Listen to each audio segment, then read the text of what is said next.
Nag-combine ako ng pakulo and then yung mga supplement natin, may gamot, may gulay, magaling ibon.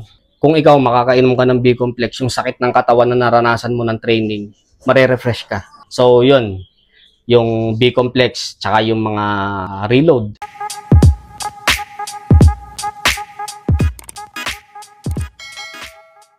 Welcome kayo kalapatids dito sa katas ng mga panalo natin sa mga pooling, sa mga fundraise. I-loop natin. Angas ng loop nyo. Ano sir, yung mga south, ano natin yan, south flyer. Mga south yan. Sariling design mo na to, sir? Oo, sarili lang. Wala talagang total design, sir. Yung nung ginagawa, saka ako siya, din-design. Kumbaga, ganyan, gusto ko kasi tropa ko lang naman ng Ito sir, yung ating ngayon. Pang, siya yung leading. Yan, ikakarga na yun mamaya, mga kalapatids. Ito yung leading bird. Bali, to, sir? 3 times sa lap winner ng Lukban, YBOB, Open YB. Pati sa main, 2 times siya. Sa main, 2 times winner na siya. Siya rin yung leading ng yung fundraise to ngayon, yung guaranteed ng ARPQ. So, mga kalapatids, ibon. Ganda ng kulay. Siya, bali, composition siya nung inbreed na direktang kuha namin kay Warden Egayap. Ang nakakuha nun yung kaibigang konduktor, si Dr. OJ Untalan. Yan, isa sa napakabait na yan, na pansier. Yan, ito yung composition nun. Mamaya, ikakarga na siya. Ito sir, ang mapapayo ko lang kasi sa akin, nag-iisa lang nililipad ko ngayong north. Kahit Kalamba, Kagig, lagi siyang single toss. Ang sa akin kasi kung mawawala yung ibon, mawawala. Pero pag babalik siya, pero makikita mo naman sa karera talagang siya. Makikita mo yung result niya, talagang maganda. Talagang sacrifice lang kasi isa nga. Ako hindi ako nababahala kasi yung tiwala ko nasa ibon. Bali ito siya, bali ko lang. Ko lang siya dito sa kanyang May kasama Oh sir, lang yan. Hindi ko alam kung lalaki yan basta ko lang, yung pakiramdam ko sa ibon, parang gusto niya itong ibon na yan. Yun lang. Pero hindi ko masabi na lalaki siya or babae. Hindi nga siya nangangasawa Talaga lang gusto niya, meron siyang kasiping bago ko siya i-load. Pero yan mamaya, papakainin mo ba?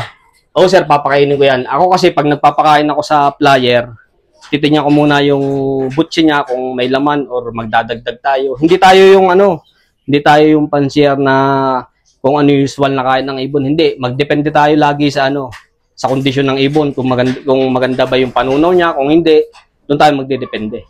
Kung maganda panunaw, sir, edi papakain ng medyo madami. Oo, madami. Pero magdagdag lang tayo ng siguro mga sa flower, 3 piraso, 2 pirasong mais. Ganun lang. Hindi tayo yung sobrang magpakain sa ibon. Kasi mamaya, ma-trigger yung kanyang butsi. Mahirapan siyang magtunaw. Tsaka wala tayong binibigay na gamot.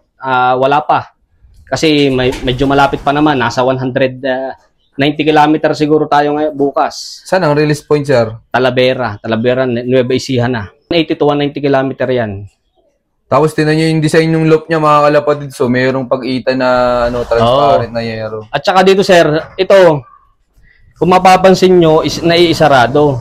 Oo, nasasaraduhan. Oo, kasi ang Lukban Quezon, mahirap magkondisyon ng ibon dito. Kasi ang Lukban Quezon, kahit araw-araw umuulan dito. Kaya yung mga magagandang ibon sa Metro Manila, pagdating mo dito, hindi mo masasabi na mananalo ka agad sila. Kasi iba yung kondisyon dito, umuulan palagi. Kaya kailangan, yung pansier dito medyo magaling mag-handle ng ibon.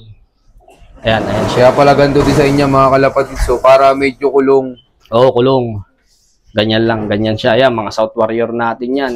Yan? 30 piraso. Ang dami niyang pang South, mga kalapatids. Ito. Naka-young bird lahat, sir. Oo, sir. Mga triple band, tsaka MacArthur. Yan, sir. Kinokontrol ko yan. Talagang may nakakuha, pero ayoko talagang ibigay. Kasi gusto kong magtutok ako sa South talaga. And good luck kay sir. Tapos ikaw pala, sir, kapag malapit na yung training, anong ginagawa mong preparation sa mga ibon mo? Basta pag ang ibon ko lumilipad na at least sa 20 minutes. Ayan, may grupo kasi kami dito. Mga Team Pineda, ayun, magpapaano na ako ng mga toss namin. Then, siguro mga first toss natin is mga 50 kilometer lang. Ganun lang kami mag-prepare ng mga ibon. Tapos sir, pag malapit na yung derby, paano mo ihanda naman yung mga ibon mo? Ganun pa rin sir, medyo last lap ng training, medyo nagpapatikim na tayo ng mga gamot. Yan, mga ginagamit natin yung sa mga reload. Yan, nagbibigay tayo niyan. Yung sistema natin parang style Tommy De Vera, pero hindi natin ginaya. May yung alam natin na makakatulong sa atin, ating pulutin. Yung hindi makakatulong, ating alisin. Pero kagandahan lang, meron tayong basihan. Oh, may pinakang guide pa Oo, tayo. may guide na tayo ngayon. Tsaka ngayon, nagtatalo-talo sila dun sa gulay at tsaka sa gamot. Pero para sa akin, kung saan kahiyang, gawin mo. Ako kasi gumagamit ako ng gulay, nagpapakulo ako, hindi para wag silang bumili ng gamot. Yung sa akin kasi, sir, yung pagpapakulo, tulong sa immune system ng ibon.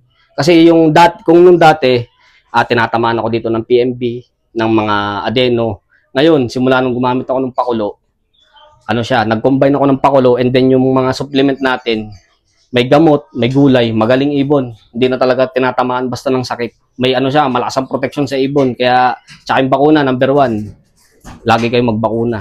Oo nga naman, pinagtatalunan yun ngayon sa Facebook eh. Oo, nagtatalunan nila. Pero, wala namang mali dyan. Hanggat mananalo kayo, yun lang sundin nyo. Huwag kayong kung maniwala kung kanino. Kung saan hiyang yung sistema ninyo, sir. Hiyangan din, sir, ang gamot eh.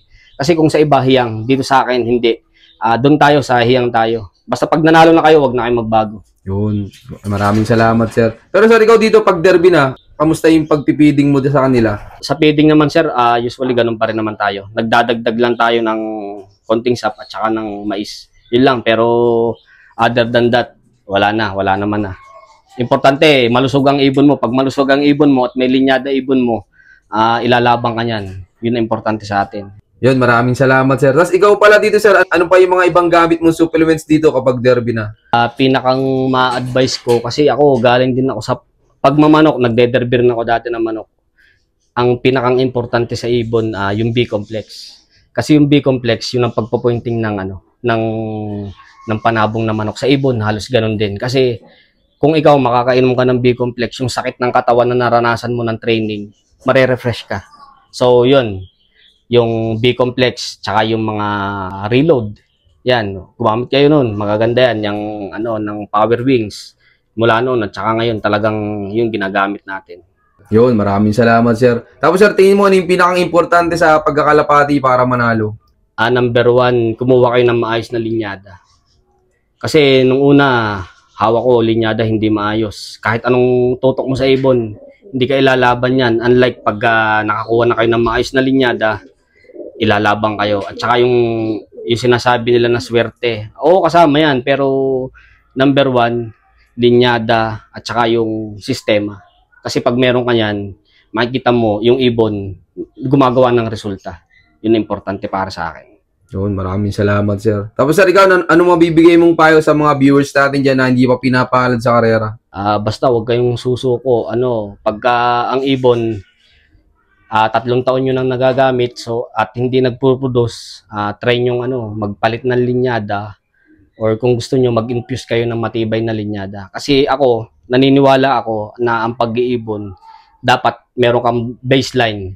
Kasi pag mapapansin mo yung breeding ko, halos magkakamag-anak na sila, sir. Mag-tiyo, mag-tiya, apo. Kasi pag ang breeding mo is magkakamag-anak na, ibig sabihin, nasa tamang landas ka. Yun, maraming salamat, sir. Sir, tingin mo naman, gaano kasaya sa pagkakalapati? Nako, masaya, lalo pagka nagkakantsawa na. Pagka yung natalo tayo, syempre, marunong tayong tumanggap ng pagkatalo at marunong tayong pumalakpak sa panalo ng iba. Ganun lang, huwag tayong masyadong yung may inggit tayo dahil nanalo si Gawin yung inspirasyon yun. Number 1, masama yung may inggit sa katawan. Number 1 yan, aalisin nyo yan. Muli, ako nga pala si John Arvin Arquisa, aka Arquisa Brothers Lop ng Lukban, Quezon. I love this game. Yun, shoutout sa inyo lahat mga kalapatids. Maraming salamat sa suporta nyo. At syempre maraming salamat din kay Sir. Yan Hi, sa sir. pag-unlock na mapag-lock visit tayo sa kanya. Yan Sir, baka pala may mga gusto kang i-shoutout dyan. Shoutout pala dun sa Team Lukban. Mostly sa Team Pineda. Kila paring Herwin Gayla, Ryan Ilagan, George Mulgado, si Junar Ladines, Glenn Paul Babiera, Engineer JC Nombrepilla. Mga solid na mga team dito yan. Basta pag sinabi ko kay NC Maseo, yan, kina pare Arnold Senyo, Buddy of Merga, basta lahat ng Lukban, binabati ko kayo. All in lang kayo, all in ng all in. Huwag kayo susuko. Ayan, tsaka kay Doc OJ Untalan, tsaka kay Mavic Arquisa sa mga baby ko, ayan. Kay Pres Calari Portes, thank you sa maayos na palaro. Tuloy-tuloy lang.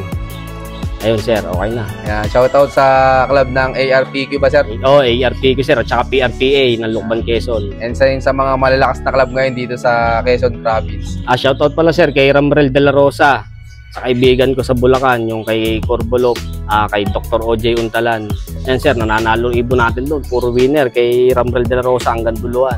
Okay, solid. Oo. Ayan, thank you sir, thank you.